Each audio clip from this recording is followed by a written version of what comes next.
Now let us return to dear old Ovid. It is our privilege to be working through Book 4 of his masterpiece, Metamorphosis, and the tragic story of Pyramus and Thisbe. Now let's see, where were we? We had just got to Faventi Moriens, Magister. Pyramus has just stabbed himself in his grief.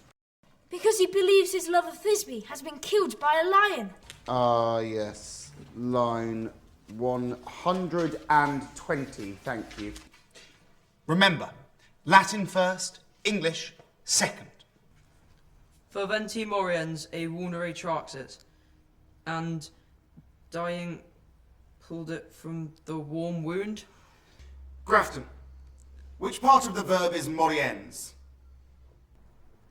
Genitive. It's a verb, boy.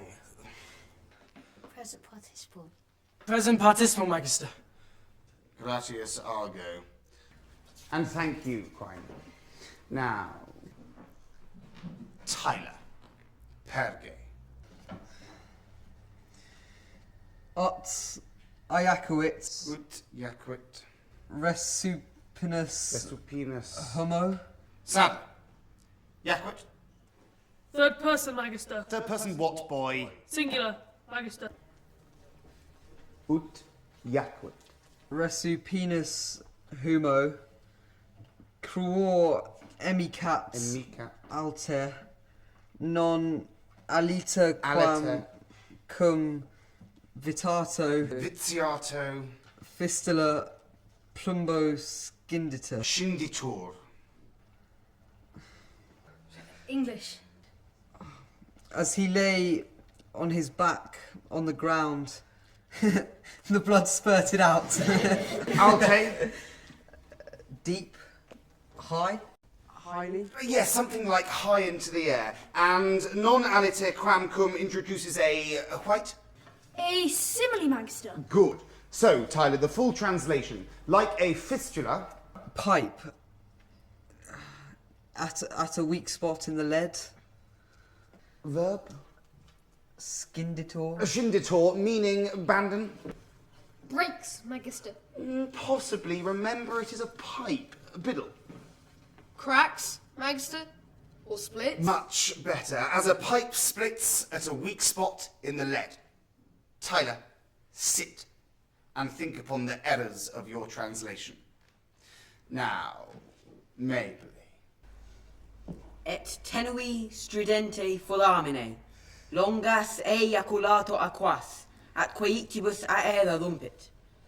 And sending long bursts of water hissing through the split, cutting through the air, beat by beat. Tenui stridente foramine. Now, what do we have here? Lund. Ablative, absolute, Magister? Exactly. It seems there's a first time for everything, eh, Lund? Thank you, Mabley. Very pleasing. Now, all three passages together. Faventi Moriens a vulnere traxit. Ut iacuit resupinus humo cruor emicat alter non aliter quam cum viziato fistula plumbo scinditur. Tenui stridente folamine, longas eiaculato aquas, atque ictibus aera rumpit. I cannot fault the energy of your performance, but you boys still don't seem to appreciate Ovid's tone. It is a tragic tale. Listen instead to Golding's English translation. His sword, the which amongst his guts he thrust, and by did draw it from the bleeding wound, beginning for to die, and cast himself upon his back. The blood did spin on high, as when a conduit pipe is cracked, the water bursting out doth shoot itself a great way off, and pierce the air about.